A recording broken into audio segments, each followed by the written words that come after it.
Welcome back to some more Sonic! We're back with more Sonic on Sonic Superstars. And yes, here we have Sonic Superstars with cool reversible box art you can get. Here's another classic style Sonic game where I feel like it's kind of a sequel to Mania, but not really.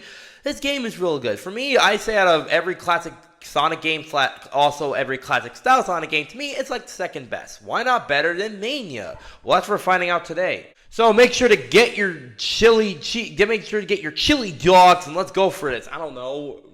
We got Sonic Superstars. Obviously, it's probably going to be based off a lot of the other classic Sonic games. Probably mostly Mania because, well, it came after Mania, obviously.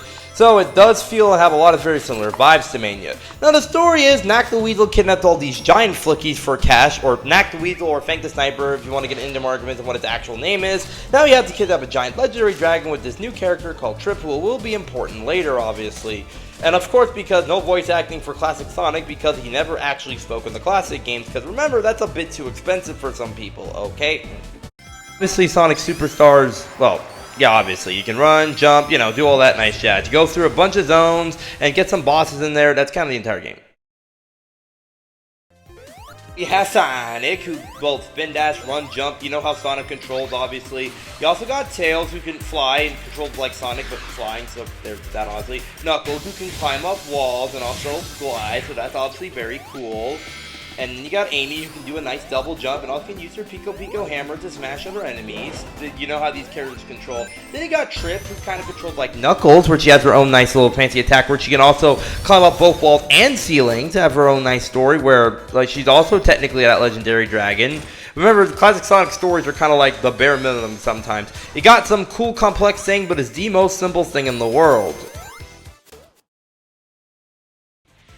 The level and designs, these feel way too much like older zones. Like this first one just feels way too much like Green Hill Zone because all the grass. Speed Jungle still faced off kind of like Emerald Hill Zone kind of in a way. That's kind of what it feels. Or Mystic Jungle. You also got Sky Temple, which is just Sky Sanctuary. I mean, you're in the sky. This feels like an old abandoned temple. It's basically just Sky Sanctuary. Come on, man. Carnival Night, which is just Casino Night Zone. It's like half the themes are like definitely different, but the other half Upset themes still feel a lot like the older themes. What is this? Sonic 4? Wait, this game is actually good, not Sonic 4. Never mind about that last part. Special stages to get each game's Chaos Emerald. Obviously, you're going for this nice way where you're jumping between balls and collecting rings to keep your time up to collect the Chaos Emeralds. It's a very nice touch change of pace, though. It's pretty good, obviously. Like, I like this, obviously. It's very fun, a little difficult, but once you get the hang of it, it's obviously a very fun idea for a special stage. And of course, also collecting each Chaos Emerald, you get a new nice Chaos Power, which is pretty cool, like being able to do a nice burst for extra jumping or vertical height. Or being able to go up water, or being able to slow down time to go through areas that are a lot slower. It's pretty neat. My only problem with these is that, like, I mean, it's not like I'm going to use these all that much, because half the time when I'm playing the game, I do forget these powers exist, until the game comes on screen and blatantly tells me that, yes, you do have these, please use them. So that kind of really goes what it entailed to. Sorry. Also, speaking of the bonus stages are just the Sonic 1 special stages. They really will be reusing this one for some reason. Though it's just probably the best it feels to control it, because you also got these gold coins you got to collect which can be used in the shop. It's not like I use them all that much.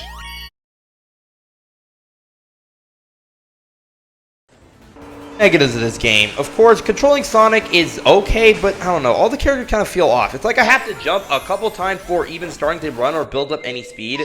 And the jumping does feel off. It's just weird. I don't know what it is. It's great to control, but it doesn't feel like as precise as, say, Sonic Mania. I know I'm making a lot of comparisons, but that game just controlled so dang well, man. Like, dude, it was just flawless, man. Here, it's still good, but you can definitely notice a lot of changes to this. It's definitely playable. I mean, at least it's not like Sonic Forces. Dear God, we have to come back to that. Oh boy. I think it's how some moves go on for way too long, and why some zones only have like 2 acts or 1 act or 3 acts. It's so inconsistent. Well, like I said, you can only collect 1 Chaos Emerald per zone, not multiple Chaos Emeralds in 1 act. Only 1 Chaos Emerald per each act. Now that is definitely lame. That means collecting Chaos Emeralds is a painfully slow process. It just kind of sucks to do it. So only 1 per zone. Sorry, and the boss. They're okay, but I mean, dude, a lot of these bosses have neat ideas, but the one problem is the pacing of every boss. You can only hit them one time, and you gotta wait for them to do their pattern all over again before you can start attacking them again. You got some it's like one boss for Eggman and another boss for another robot. It's fine, but these bosses definitely make each stage go on for way, way too long. And don't even get me on the final boss. But that's a cloning power, it just sucks, okay? There's also a secret final boss with Trip, which I hadn't done yet because I got his hardness. Superstars, definitely a really good and fun game, but definitely have a lot of its really small issues that kind of hold it back from being good, just as, if not maybe even better than Mania. But hey, fun. And that's Sonic Superstars. In my opinion, great game, though there are definitely a lot of small things that do hold the game back from me, preventing it from being just as good, if not better than Mania. But Mania will still be superior until, you know, you get another one that could be better. I'll see you next time where Yu-Gi-Oh! Dying to Pokemon video games. See you next time. See ya.